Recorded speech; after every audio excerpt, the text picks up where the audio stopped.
September the 1st, 1939.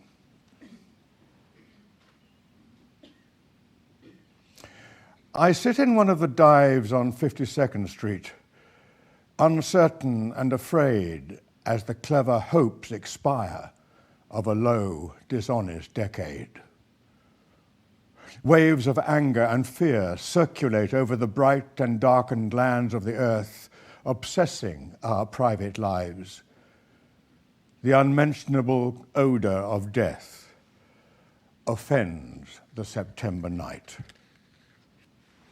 Accurate scholarship can unearth the whole offence from Luther until now that has driven a culture mad. Find what occurred at Linz, what huge imago made a psychopathic god. I and the public know what all schoolchildren learn. Those to whom evil is done do evil in return. Exiled Thucydides knew all that speech could say about democracy and what dictators do, the elderly rubbish they talk to an apathetic grave. Analysed all in his book, the enlightenment driven away, the habit-forming pain, mismanagement and grief. We must suffer them all again. Into this neutral air, where blind skyscrapers use their full height to proclaim the strength of collective man, each language pours its vain, competitive excuse. For who can live for long in an euphoric dream? Out of the mirror they stare, imperialism's face and the international wrong. Faces along the bar cling to their average day. The lights must never go out. The music must always play. All the conventions conspire to make this fort assume the furniture of home, lest we should see where we are, lost in a haunted wood, children afraid of the night, who have never been happy or good.